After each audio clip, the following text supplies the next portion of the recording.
bagaikan bulan purnama, wajahmu indah bagaikan bulan purnama.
وسلم وبارك عليه وعلى آله.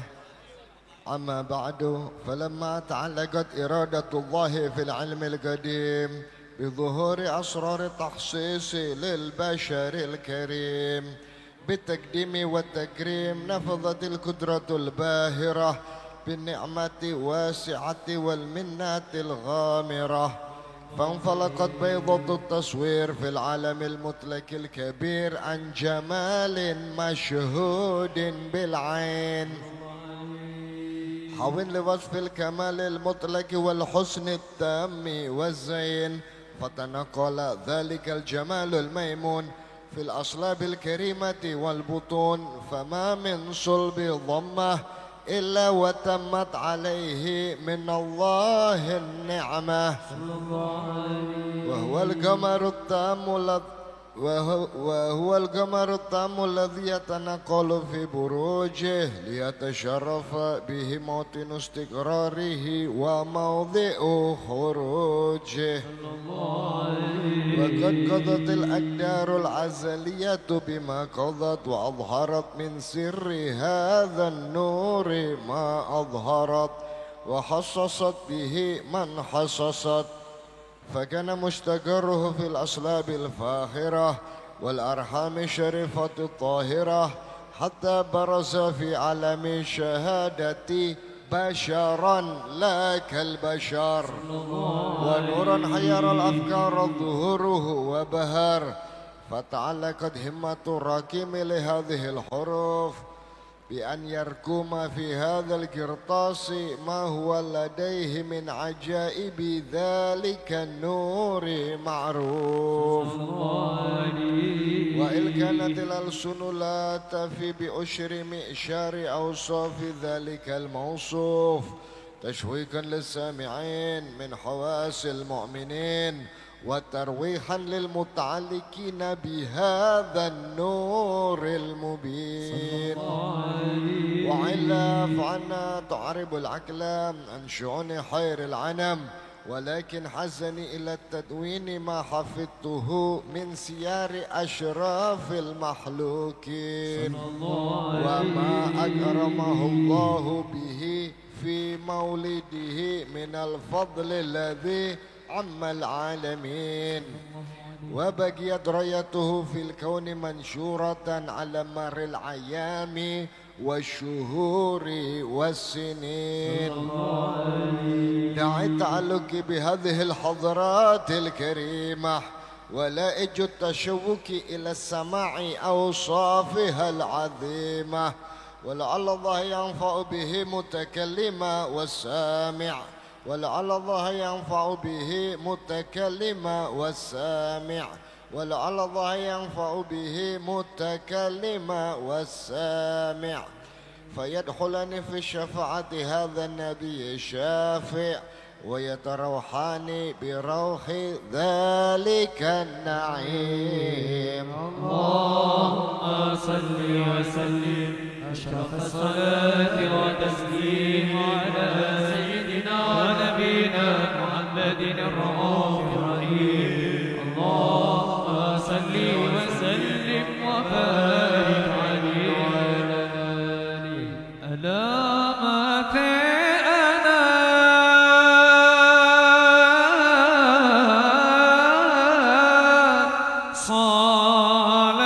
صالحكم بابا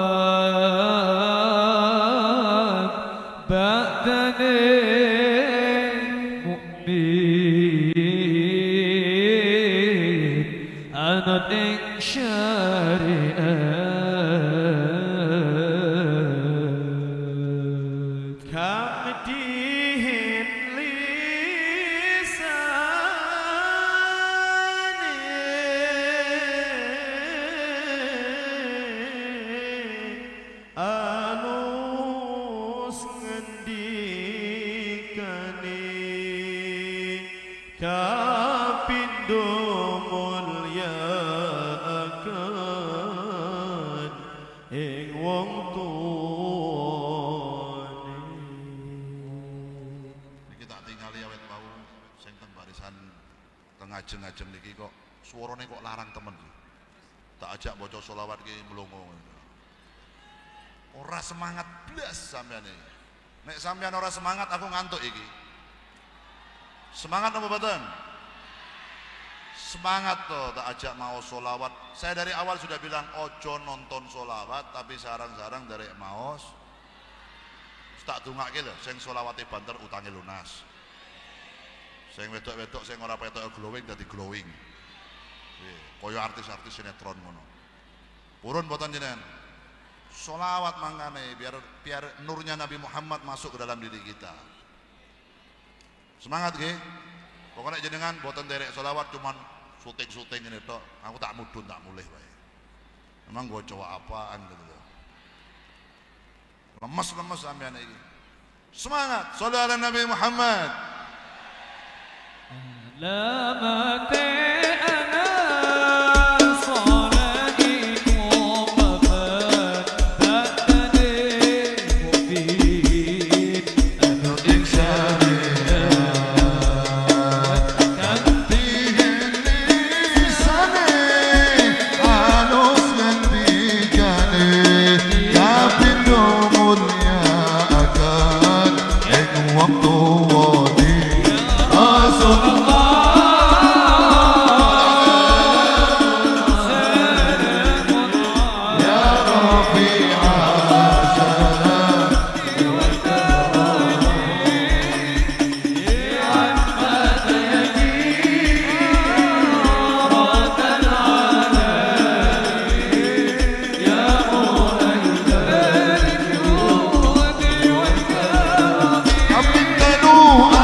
kaping telu bocah kamaran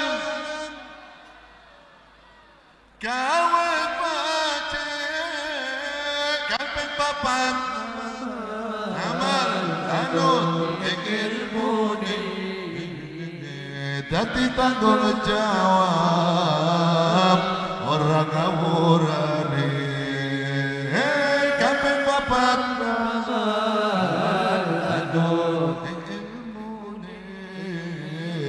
dadi tanggung jawab orang ngawurane kaping telu bocah kamaran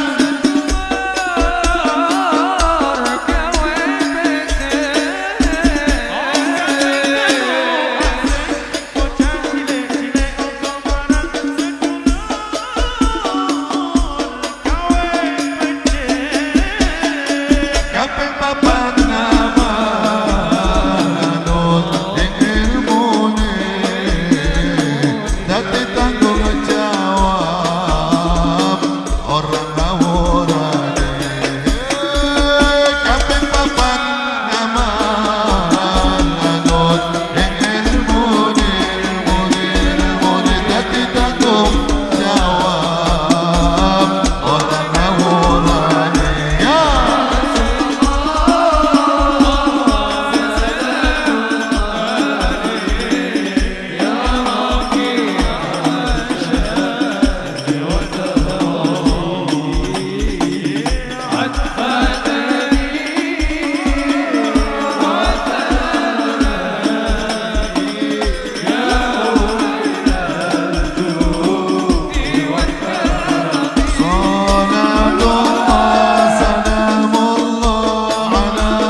Siti Sauda, Siti Ramalah, Siti Maimunah, Hitun Zainab, Siti Sofia, lan Siti Juwairiyah,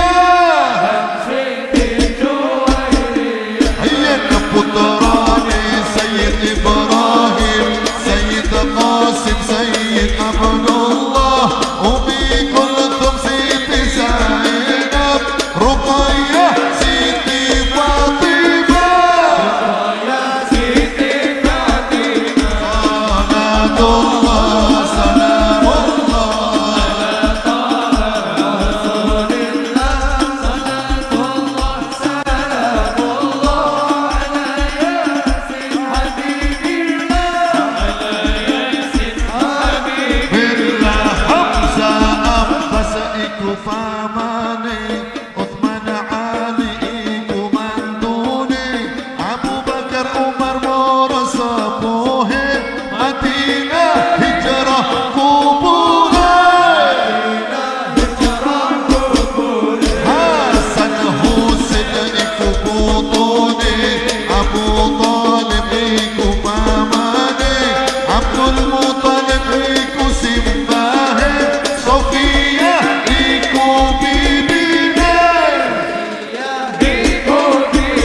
iku janggahe sayyidku sayyiku warene kita udek siwure udek siwure salatullah salamullah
محمد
وأشغل الظالمين وأخرجنا من بينهم سالمين وعلى آله وصحبه أجمعين صلى الله ربنا على النور المبين أحمد المصطفى سيد المرسلين صلى الله ربنا على نور المبين أحمد مصطفى سيد المرسلين وعلى آله وصحبه أجمعين وعلى آله وصحبه أجمعين صلوا على النبي محمد. Gitu dong, semangat. Jadi sampai subuh saya kuat kalau begitu caranya. Tapi nek kados wau niku jenengan kula ngantuk-ngantuk ngeten iki. Ora semangat blas. Mulai mau tak delok ngene tok. Bisa jenengan disyuting wonten mriki wonten nang layar kula niki. Ngene. Ojo kaken mlongo. Kok wedine ono laler mlebu. Gak bahaya. Bahaya. Shallallahu ala Nabi Muhammad.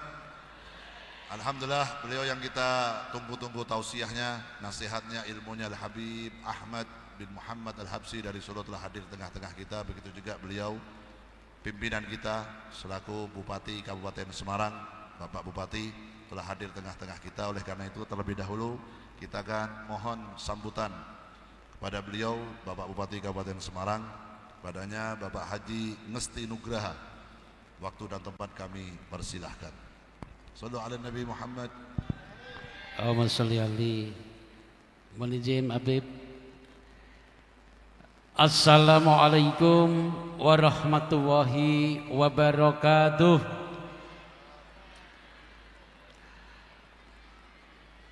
Bismillahirrahmanirrahim.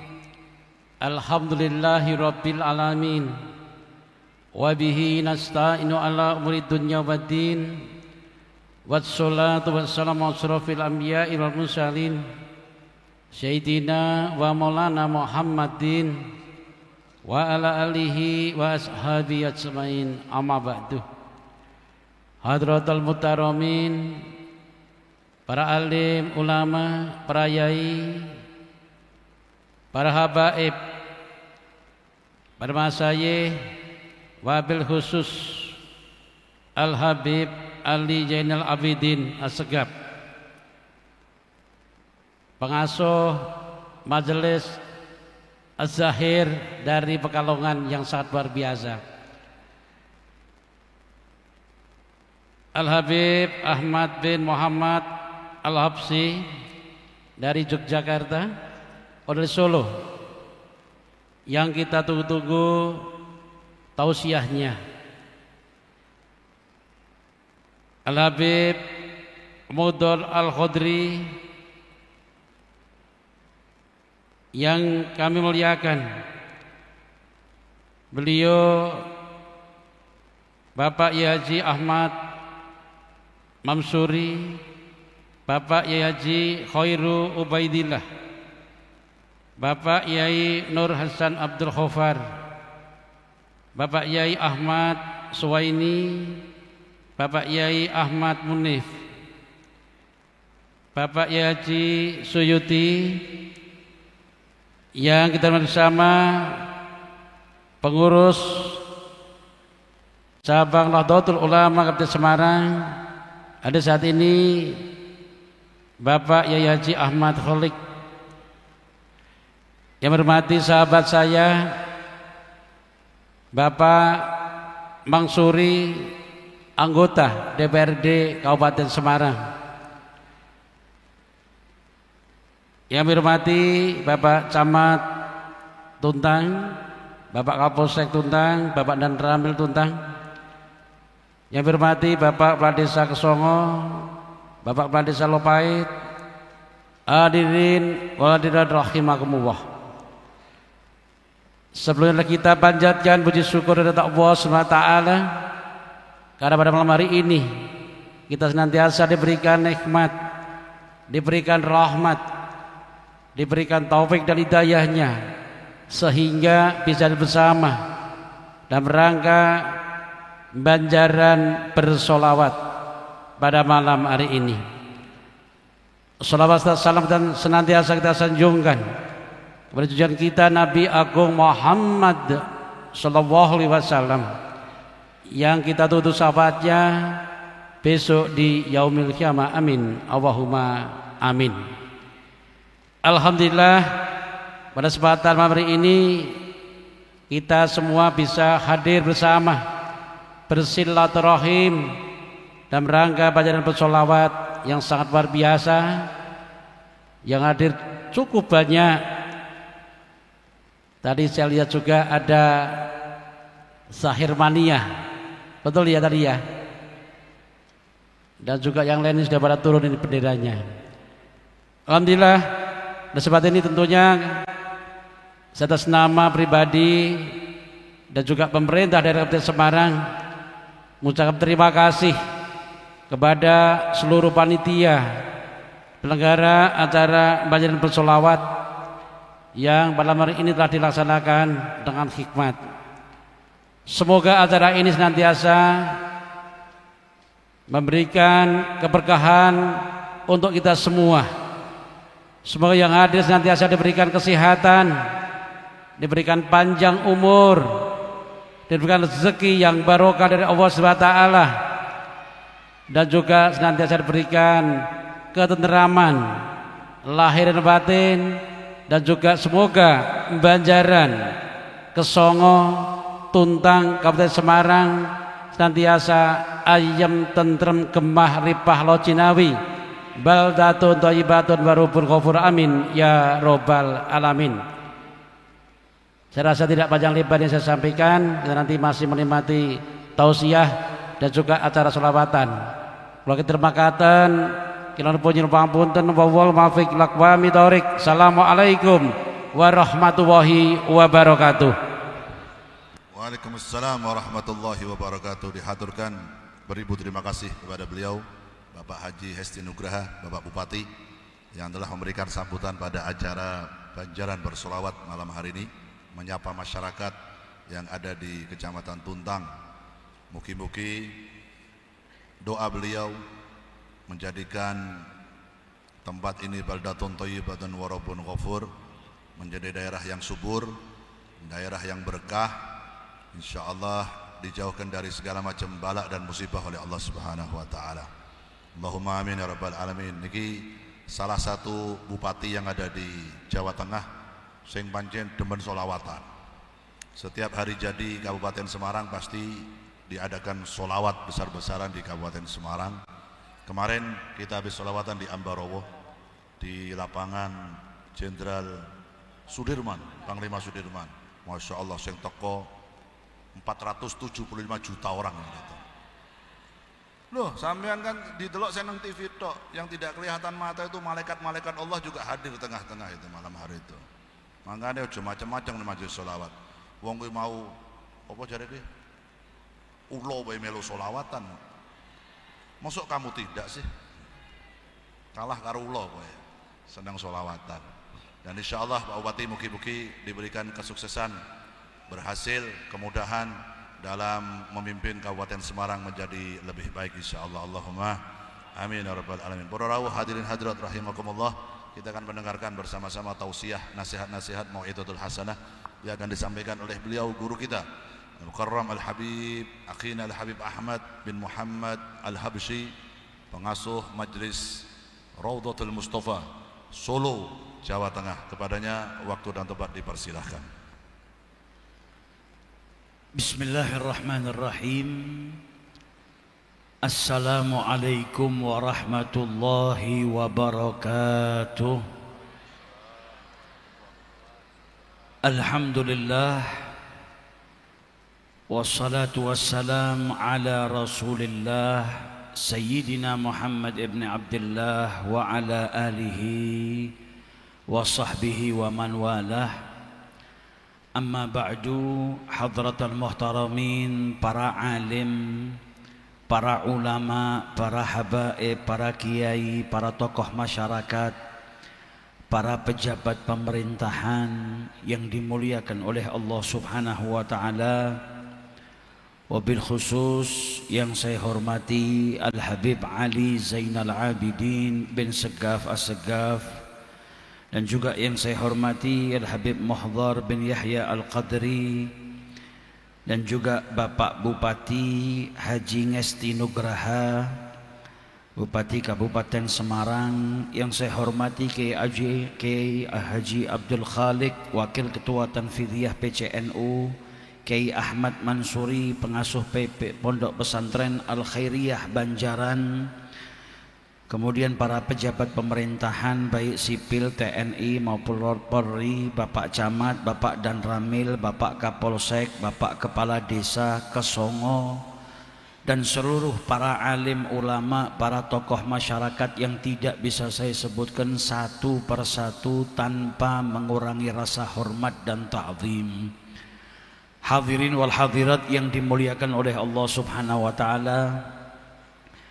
Alhamdulillah, malam hari ini kita dikumpulkan oleh Allah Subhanahu wa taala dalam majlis yang tidak kita ragukan, majlis ini diberkahi oleh Allah Subhanahu wa taala.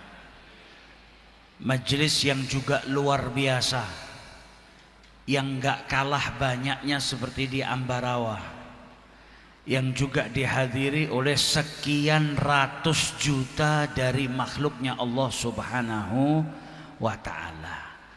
Karena betul pada hakikatnya yang hadir di majelis seperti ini bukan hanya kita manusia, akan tetapi majelis zikir juga dihadiri oleh para malaikat-malaikatnya Allah Subhanahu wa ta'ala. Bahkan selesai dari majelis ini, para malaikat itu ditanya oleh Allah datang dari mana, dan terjadi dialog antara Allah dengan para malaikatnya, yang kemudian Allah katakan kepada para malaikat, saksikanlah wahai para malaikatku, aku ampuni dosa-dosa mereka semua. Kita yang hadir ke majelis ini, yang kita carikan ampunannya Allah. Malaikat nyampaikan itu kepada Allah, dan Allah katakan kepada para malaikatnya, saksikanlah anni qad ghafartu lahum, aku ampuni dosa-dosa mereka semua. Bahkan ada malaikat yang berkata, ya Rabb, tapi ada yang datang niatnya bukan zikiran, bukan sholawatan, bukan ngaji, innama marra fajalasa ma'ahum, kebetulan lewat lah kok ningali wonten majelis sholawat, majelis zikir, terus ikut duduk. Datangnya nggak pakai niat, atau mungkin dia lagi nyari saudaranya, alhasil dia lewat kemudian duduk. Apa kata Allah Ta'ala? Walahu ghafartu, dan baginya pula aku ampuni. Jadi malam hari ini kita dikumpulkan sama Allah di lapangan ini, tujuannya apa? Karena Allah hendak mengampuni dosa-dosa kita. Jadi insya Allah kita nggak berdiri dari majelis ini terkecuali insya Allah dosa-dosa kita diampuni oleh Allah Subhanahu wa ta'ala. Nabi Muhammad juga ngajarkan kepada kita. Nabi itu setiap kali duduk beliau nggak bangun kecuali baca doa. Doanya dikatakan oleh para ulama namanya kafaratul majlis. Setiap kali Nabi mau bangun beliau selalu membaca subhanakallahumma wa bihamdika la ilaha illa anta astaghfiruka wa atubu ilaik. Doa kafaratul majlis ini senantiasa dibaca sama Nabi setiap kali mau bangun dari majelisnya. Kata Nabi Muhammad, gak diucapkan doa ini sama seseorang yang mau bangun dari duduknya, terkecuali apa yang terjadi saat dia duduk. Kalau ada perbuatan dosa, diampuni dosanya oleh Allah Subhanahu wa ta'ala. Tapi para ulama jelaskan dosa yang diampuni di sini dosa kecil dan dosa yang tidak ada hubungannya dengan manusia. Kalau ada perbuatan zalim yang dia lakukan saat duduk ngezalimi orang lain, ya harus minta maaf, minta halal. Kalau ada haknya orang yang diambil, ya harus dikembalikan. Tapi selain daripada itu, kalau dia berdiri dari majelisnya membaca doa kafaratul majlis, maka enggak berdiri kecuali dosanya diampuni oleh Allah Subhanahu wa ta'ala. Maka setiap kali kita duduk jangan lupa. Supaya apa? Kalau bangun, dosa-dosa kita diampuni. Tapi jangan terus sengaja berbuat dosa. Kemudian terus kalau duduk ngerasani tonggone, ngerasani semualah gampang mengko baca doa kafaratul majlis kan diampuni. Ya jangan seperti itu.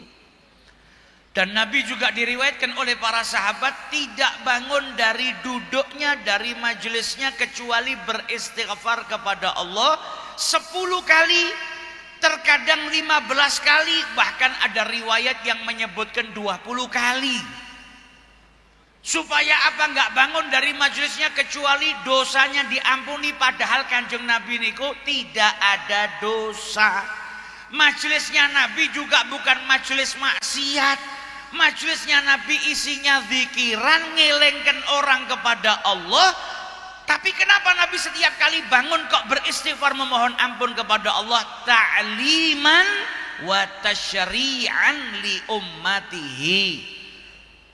Ngajarkan kita umatnya. Kita itu kadang kalau duduk tidak sengaja berbuat maksiat. Makanya kalau bangun istighfar, kalau bangun baca kafaratul majlis, supaya apa? Dosanya diampuni. Kalau majelisnya Nabi nggak ada perbuatan haram dilakukan di dalamnya. Para sahabat meriwayatkan majelisnya Nabi itu majlisu hilmin, dalam riwayat ilmin. Yang ada di majelisnya Nabi apa? Ilmu. Majelis yang dihadiri oleh para sahabat nggak ada yang angkat suara, nggak ada yang teriak-teriak. Majelis yang di situ penuh dengan adab. Majelis yang diriwayatkan di situ Nabi itu sabar ngadepi macam-macam umatnya. Terkadang ada orang datang, orang Badui yang wataknya kasar, Nabi yo sabar. Kemudian majelisnya Nabi adalah majelis di mana di situ yang tua dihormati, yang muda atau yang kecil disayang. Para sahabatnya Nabi itu kalau ada orang tua didahulukan terlebih dahulu. Mau kepanggil Kanjeng Nabi, dipersilahkan dia yang maju dulu, yang menyelesaikan hajatnya, ngomong sama Nabi Muhammad. Yang lain yang muda rela ngalah. Sama yang lebih muda mereka sayang. Kalau ada orang asing dijaga, dibantu. Dan di majelisnya Nabi Muhammad tidak ada ucapan-ucapan yang membicarakan aibnya orang atau merendahkan orang lain. Nah itu majelisnya Nabi besar Muhammad SAW. Tapi majelis yang indah itu Nabi tiap berdiri beristighfar memohon ampun kepada Allah, ngajarkan kepada kita umatnya. Lah kalau sekelas Nabi Muhammad saja minta ampun sama Allah, apalagi kita yang banyak dosa.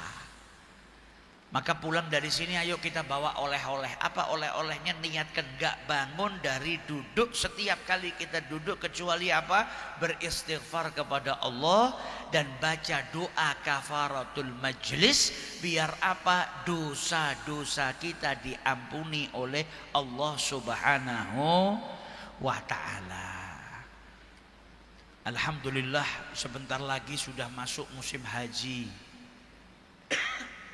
Sudah banyak saudara-saudara kita yang mulai berangkat untuk menunaikan rukun Islam yang kelima. Kita yang tahun ini nggak bisa berangkat, insya Allah di tahun yang akan datang ditakdirkan oleh Allah, dipanggil oleh Allah, diundang oleh Allah bisa menunaikan ibadah haji dan berziarah ke makam Nabi besar Muhammad sallallahu alaihi wasallam. Dulu ada salah seorang ulama yang soleh namanya Hatim Al-Asam. Hatim Al-Asam ini punya anak perempuan. Orang soleh itu kebiasaannya apa? Ya didik keluarganya, didik anak-anaknya dengan pendidikan yang baik. Mereka orang-orang soleh itu orang-orang yang tahu betul arti kata cinta. Cinta sama keluarga, cinta sama anak, ya berarti harus didik keluarganya, anaknya dengan pendidikan yang baik. Karena kepala rumah tangga yang cinta dengan keluarganya itu dia melindungi keluarganya dari siksa nerakanya Allah. Qu anfusakum wa ahlikum nara. Hatim Al-Asam ini kalau datang musim haji diriwayatkan nangis, sedih. Putrinya yang masih kecil nanya, "Bah, panjenengan kenapa kok sedih?" Kata beliau, nih bentar lagi orang berangkat haji. Jadi beliau sedih karena nggak bisa berangkat. Kata anaknya, "Lah kenapa jenengan boten berangkat? Kok nggak berangkat haji kenapa?" Maka kata Hatim Al-Asam, "Karena bapakmu ini nggak mampu. Andai kata saya mau nekat saja berangkat sudah tawakal Allah, saya punya kewajiban ninggali kalian yang di rumah ini. Kalau kalian saya telantarkan nggak boleh." Jadi persyaratan manis tato'a ilaihi sabila itu enggak ada pada diri beliau. Kata anaknya, "Bah, bismillah berangkat." Udahlah kita keluarga insya Allah bisa nerima. Anak ini ikut ngeyakinkan istrinya beliau, istrinya Hatim Al-Asam, ibunya ikut diyakinkan sampai alhasil keluarganya ngizinkan. Berangkat Hatim Al-Asam modal apa? Modal nggak punya apa-apa. Bareng kafilahnya mau pergi. Di tengah jalan, Allah kalau sudah ngasih jalan itu indah. Kalau hambanya sudah bertakwa, wa may yattaqillaha yaj'al lahu makhraja, dikasih jalan keluar oleh Allah, wa yarzuqhu min haitsu la yahtasib. Kafilah yang dia jalan berserta rombongan itu kepala rombongannya sakit, ketuanya sakit. Saudagar kaya raya sudah berobat nggak sembuh-sembuh. Kemudian saudagar tadi tanya, "Ini di rombongan ini ada orang solehnya nggak? Barangkali ada orang soleh, minta didoakan karenanya doanya orang soleh itu mustajab." Dikasih kabar ada di sini ada Hatim Al-Asam. Maka dimintai doa. Hatim berdoa diijabahi sama Allah. Ini saudagar penyakitnya sembuh. Saking senengnya Hatim Al-Asam dikasih hadiah. Perjalanan pulang pergi, makan, minum, tempat tinggal ditanggung sama saudagar tadi. Bahagia Hatim Al-Asam, alhamdulillah saya bisa berangkat haji, dapat fasilitas juga dari saudagar ini. Semua semata-mata karena dikasih jalan keluar sama Allah Subhanahu wa taala. Nah, malam dia mikiri keluarganya, "Ya Allah, sekarang saya perjalanan ada makan, ada minum, ada tempat tinggal. Lah keluarga saya yang saya tinggal itu gimana? Walaupun mereka ridho saya tinggal dalam keadaan tidak dikasih apa-apa, tapi namanya kepala rumah tangga, bapak mikiri keluarganya." Nah, mulai keluarganya yang ditinggal kehabisan makan. Mulai makanannya sudah habis, ibunya sudah bingung nih gimana. Suaminya pergi ibadah haji. Dulu ibadah haji kan nggak sebentar, perjalanannya saja pulang pergi sudah lama. Lah ini makanan sudah ndak ada, bingung. Sampai akhirnya tiba-tiba ada yang ngetuk pintu rumahnya. Dibuka ajudan. Ajudannya siapa? Menteri. Bukan ngasih uang tapi minta air. Ternyata menteri sama rombongannya ini habis melakukan perjalanan, singgah dekat rumahnya butuh air minum karena mereka kehabisan bekal, airnya habis. Sampai istrinya Hatim Al-Asam ini mikir, "Ya Allah, ini suami nggak ada, makanan sudah mau habis.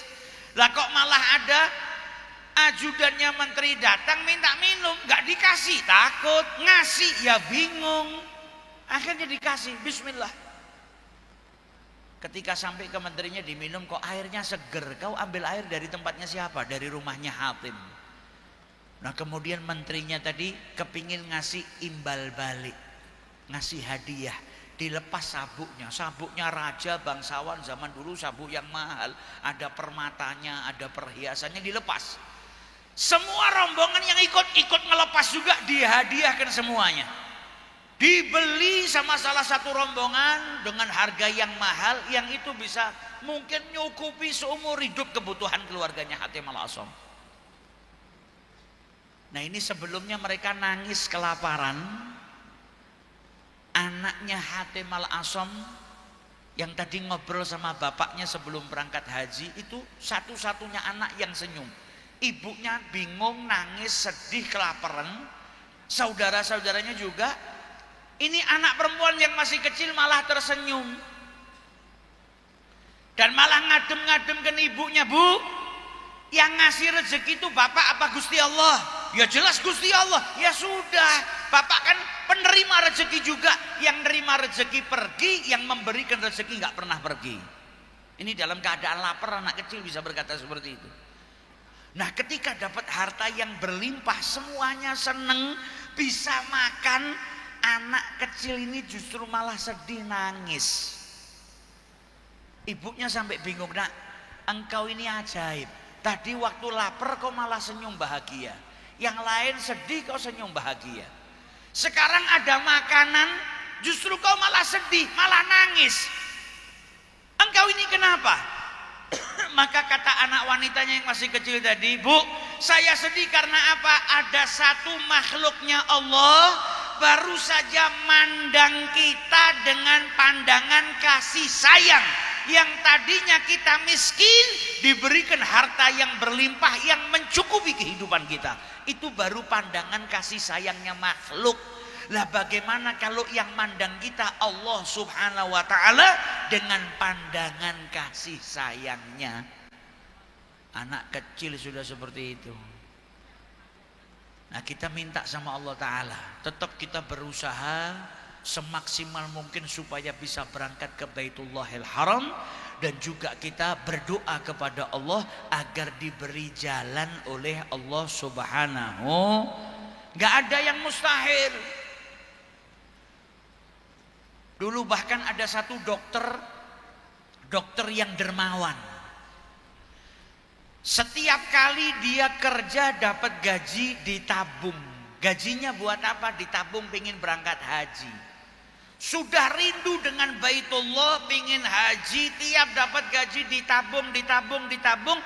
Ketika sudah terkumpul mau daftar haji, tiba-tiba di tempat dia kerja di rumah sakit, datang orang kecelakaan, harus dioperasi, nggak punya keluarga, nggak ada dana. Akhirnya si dokter yang dermawan tadi ngikhlaskan tabungannya yang sudah dia tabung sekian tahun untuk berangkat haji, diberikan kepada saudaranya yang dia nggak kenal. Sisi kemanusiaannya bangkit. Dia merasa nggak enak, masa saya ninggalkan orang seperti ini dan saya mau pergi ibadah kepada Allah Ta'ala. Akhirnya dia berikan hartanya, dia sedekahkan buat bantu orang. Namanya manusia ya sedih. Tadinya sudah mau berangkat haji tahun itu, tapi uangnya disedekahkan. Namanya manusia tuh ada kesedihan, tapi dia yakin akan diberikan imbalan balasan oleh Allah Subhanahu wa Ta'ala. Gak lama ini dokter dipanggil sama kepala rumah sakit. Ditanyain, Dok, jenengan mau haji apa enggak? Ya mau, siapa yang gak mau haji? Wong saya itu sudah nabung, tapi belum ditakdirkan, belum genep tabungan saya. Ya sudah kalau begitu siap-siap. Ini gubernur negara kita ini mau berangkat haji, dia minta didampingi sama dokter pribadi buat ngurus kesehatannya. Maka kau bismillah tahun ini berangkat nemeni gubernur tadi. Yang tadinya dia mau berangkat mungkin pakai kelas yang paling bawah karena mampunya segitu, akhirnya justru diganti sama Allah berangkat dengan kelas yang lebih baik. Karena apa? Karena hartanya tadi digunakan di jalan Allah. Gak ada harta yang digunakan di jalan Allah kecuali akan diganti oleh Allah Subhanahu wa ta'ala. Jadi kita berusaha dan terus berdoa. Gak ada yang mustahil bagi Allah. Kalau Allah berkehendak, idza arada syai'an ayyaqula lahu kun fayakun. Yang ada kita doa sudah, minta sama Allah Ta'ala. Manusia berdoa gak ada ruginya. Kata Nabi Muhammad, selagi orang itu berdoa, dalam doanya tidak mengandung unsur mutus tali silaturahmi atau mengandung unsur dosa, pasti dia mendapatkan satu dari 3 hal. Jangan kalau doanya baik, nggak mutus tali silaturahmi, dongakan orang misalnya mugi-mugi tonggoku sing cerewet iku tambah loro, tambah stroke, tambah mati. Nah ini mutus tali silaturahmi. Atau doa yang mengandung dosa, ya Allah mugi-mugi nomor sing kula pasang tembus. Nah ini doanya doa yang dosa. Selagi tidak ada mutus tali silaturahmi, tidak ada dosanya. Orang yang berdoa akan mendapatkan satu dari 3 hal. Yang pertama, diijabahi sama Allah Ta'ala. Yang kedua, kalau nggak diijabahi, doanya disimpan sama Allah untuk di akhirat. Bisa jadi meleburkan dosa-dosanya, bisa jadi naikkan derajatnya, bisa jadi nambah pahalanya saat dia dihisab sama Allah Subhanahu wa ta'ala. Jadi doanya nggak diijabahi di dunia, jadi investasi tabungan di akhirat. Nanti di akhirat doanya tadi jadi pelebur dosanya atau nambahin pahalanya, atau nolak bala yang akan nimpa dirinya. Mungkin besok dia sakit, berkat doanya dijauhkan dari penyakit. Mungkin besok kena musibah karena doanya tadi menjauhkan dirinya dari musibah yang akan menimpa dirinya. Jadi orang yang berdoa itu nggak ada ruginya. Sahabat Nabi sampai berkata apa? Kalau begitu kita berbanyak doa, lalu nggak ada ruginya. Kata Nabi Muhammad, dan gudangnya Allah, pemberiannya Allah lebih banyak daripada doa kalian. Maka apa? Terus minta sebanyak apapun. Gudangnya Allah nggak pernah habis. Gudangnya Allah selalu banyak dan engkau akan senantiasa diberi oleh Allah Subhanahu wa ta'ala. Kalau diijabahi, alhamdulillah. Tidak diijabahi sesuai dengan apa yang kita minta, ya alhamdulillah. Kenapa? Doanya jadi tabungan di akhirat. Nanti panjenengan mungkin punya dosa diampuni karena doa tersebut, atau amal baiknya kurang ditambah pahalanya karena doa-doa yang pernah kita panjatkan di dunia ini dan belum diijabahi oleh Allah Subhanahu wa ta'ala. Maka nggak ada ruginya orang yang berdoa terus minta kepada Allah Ta'ala. Allah itu suka kalau ada hambanya yang merengek, kalau ada hambanya yang memohon, menunjukkan kerendah hatinya, memohon kepada Allah, meminta kepada Allah Subhanahu wa ta'ala. Semoga majelis kita pada malam hari ini, apa yang menjadi doa-doa kita diijabahi oleh Allah Subhanahu wa ta'ala. Dijadikan negara kita negara yang senantiasa diberkahi oleh Allah Subhanahu wa ta'ala. Dijadikan baldatun thayyibatun wa rabbun ghafur. Dan kita doakan para pejabat kita, mulai dari presidennya sampai RT-nya sampai lurahnya, semuanya kita doakan menjadi hamba-hamba Allah yang taat, hamba-hamba Allah yang terus mengemban amanah dari Allah Subhanahu wa ta'ala, dan diberikan kemudahan agar bisa memakmurkan bangsa, bisa memakmurkan masyarakat rakyat Indonesia, dan bisa memberikan maslahah yang baik kepada kita semua. Amin ya rabbal alamin. Dan kita doakan para alim ulama kita, semoga dipanjangkan usianya oleh Allah Ta'ala, diberkahi usia mereka dalam keadaan sehat wal afiyah.